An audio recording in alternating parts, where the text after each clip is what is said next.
बिटिसिनि बारगौ गाहाय खुंगिरि हाग्रामा महिलारिया मैया 1 मार्च खालि 55 बोसोर बैसोआव आगान होबाय। मैया मोनाबिलि समाव बिटिसिनि बारगौ गाहाय खुंगिरि हाग्रामा महिलारि बिथांनि 55थि जोनोम सान फालिदों।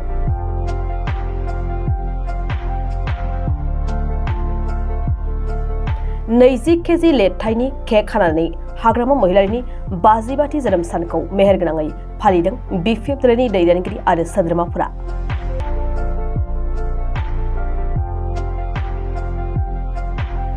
बिपिएफ दोलोनि आफादगिरि आरो बिटिसिनि बारगौ गाहाय खुंगिरि हाग्रामा महिलारिनि 55थि जोनोम सानाव रंजा बाजा मेहेरगोनाङै फालिदों बिपिएफ दोलोनि मावथि सोद्रोमाफोरा। बरपेटा रडनि बेनिबारि हतापारायाव थानाय मथनगुरि ब्लक कमिटि बिपिएफनि मावख'आव 1000निबो बांसिन मावथि सोद्रोमाफोरा मेथाइ रोजाबनाय आरो मोसानायनि गेजेरजों 20 केजिसो लिरथाइनि केक हानानै हाग्रामा महिलारिनि जोनोम सानखौ फालिदों।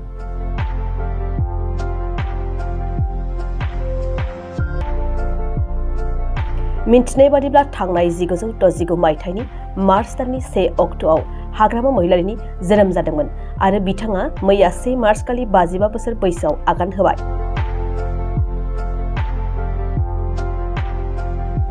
बे हाबाफारियाव जिल्ला कमिटि आरो ब्लक कमिटि जुथायै लोगो नांनानै बिपिएफ दोलोनि आफादगिरि आरो बिटिसिनि बारग' चिफ हाग्रामा महिलारिनि 55थि जोनोम सानखौ मेहेरगोनाङै फालिनाय जादों। सालबारि जिल्ला कमिटिनि आफादनि आफादगिरि बिरसिं गयारीजों लोगोसे ठिकादार दिगन्त गयारी आरो गासै जिल्ला ब्लक कमिटिया गोथार जोनोम सान फालिनानै हाग्रामा महिलारिनि मोजां हास्थायनानै इसोरनिसिम आरज गाबदों। बिपिएफ दोलोनि गोबां मावथि सोद्रोमाफोराबो हाग्रामा महिलारिनि जोनोम सान फालिनायाव बाहागो लाफैदों।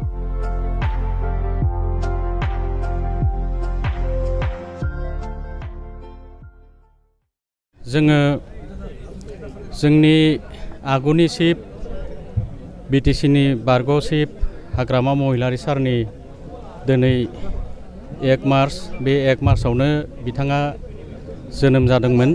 दिनै बेनिनो जोङो दिनै सालबारि डिस्ट्रिक्ट हिसाबै जोङो बिथांनि जोनोम सानखौ गाजा गोमजायै फालिदों आरो दिनै बे गाजा गोमजायै फालिनाय बोथोराव जोङो दिनै 20 केजि जों केकखौ हानाय जादों बिथांनि जोनोम सानाव।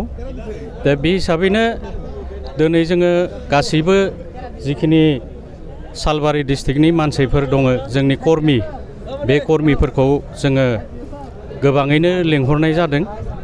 दे आं बे जोनोम साननि गेजेरजोंनो जोंनि बारग' चिफ हाग्रामा महिलारि सारखौ आङो गोदो जेरैहाय मोजाङैनो रायजो राजाजों गोरोबनानै खामानि मावबोदों सोलिबोदों बा बिटिसिआव जिखिनि जौगाथायनि खामानि मावबोदों आरो गासैखौबो जाति जनगोष्ठीखौ लानानै हाग्रामा सारा जेरै सलायबोदों फैगौ दिनफोरावबो बिदिनो सारा जाहाथे मोजाङै मोजां सलायनानै लांनो हायो आरो बिथांनि जिउआ जाहाथे गोबावैनो आरो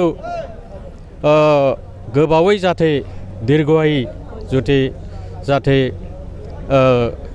थांनानै थायो आं बेखौ आनान गसाइ अबंलावरिनि खाथियाव आरज गाबो। दे बिथाङा आवगायनि बादिनो मोजाङै मोजां थानानै जाहाथे रायजो राजाखौ मोजाङै दैदेनलांनो हायो आरो बिटिसिनि जौगाथायनि खामानि मावनो हायो। जेरैहाय आवगाय मावबोदों बिदिनो जोङो जोंनि रायजो राजाफोरा सारनिसिम आसा दङ जे सारा गोदो जेरै मावदों दाबो बिदिनो मावलांगोन। बिनि थाखायनो दायो सारनि प्रति माखासे बिटिसिनि रायजो राजाफ्रा जेरैहाय माने सारनि नीति आदर्शखौ नुनानै आरो मोजां मोननानै दले बले जइन जागासिनो दङ दले बले फैगासिनो दङ।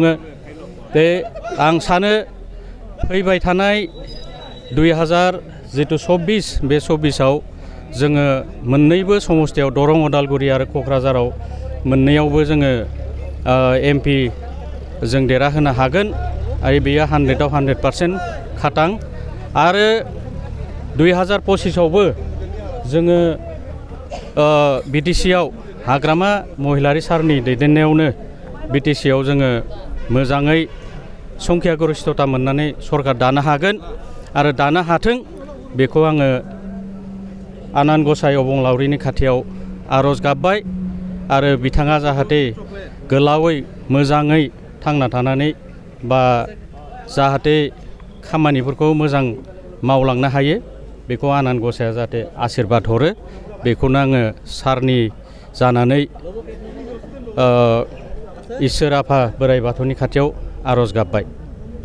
बेहाय लैहोर लैहोर फैनायनि खारना जाहैबाय दिनै बिपिएफ दोलोआव जेरैबादि मानसिफोरा हाबगासिनो दङ बा फैगासिनो दङ जइन जागासिनो दङ आरो बेयो सारनि जिथु नीति आदर्श बिपिएफनि जिथु नीति आदर्श हाग्रामा महिलारि सारनि जिथु नीति आदर्श बेखौ मोजां मोननानै दिनैबो हाग्रामा सारनि जिथु जोनोम सान बे जोनोम सानाव बयबो गाजा गोमजायैनो आरोबाव बांसिनै माने मोजाङै गाजा गोमजायै जाहाथे फालिनो थाखाय दिनै मानसिफोरा फैदों आरो बे फैनाय मानसिफोरा सारखौ आसा खालामो जे सारा गोबावैनो मोजाङै मोजां थानानै जाहाथे रायजोनि मोजां खामानि मावलांथों बेखौ जोंनि कर्मिफोरा इसोरनाव आर'ज गाबदों आरो मोजाङै मोजां जाबाय मा जागोन बेफोरबायदि आरोना थ' बाहाय जोङो सालबारि ब्लक कमिटि आरो मथंगुरि ब्लक कमिटि मोननैबो जथायै सालबारि डिस्ट्रिक्ट हिसाबै दिनै मथंगुरि ब्लक अफिसाव गाजा गोमजायै गासै जनगोष्ठीनि मानसिखौनो लेंहरनानै जों फालिनाय जादों। दाथ' जोङो 18 केजि बानायदों टटेल 18 किल' बेखौ हानानै जों गासै जोंनि कर्मिफोरनो रानबाय आरो गासैखौबो मोनजानाय बायदि जों बाहागायनाबो होबाय। ओरैनो बबेनि बाहागो लाफैदों बेयाव सोरबाफोर गाहाय आलासि महरै बाहागो लाफैदों? बाहाय गाहाय आलासि हिसाबैथ' बिरसिं गयारि भुबनेश्वर गयारि होनना बुङो बिथाङा डिस्ट्रिक्टनि प्रेसिडेन्ट आरो बाहाय दङ बेगम आक्तारा आहमेद बाहाय आरोबाव दं बे इनचार्ज प्रेसिडेन्ट कनिन्द्र ब्रह्म बिसोर बाहाय बिरसिं गयारि निकनेमा भुबनेश्वर गयारि आरो आक्तारा बायदेवजों लोगोसे आखाइ हमलायना सानैजों केकखौ हानाय जादों। मा खावलायगोन रायजो राजाफोरनि दिनैनि बिटिसिनि बारग' सिटनि दिनै जोनोम सान फालिनायाव?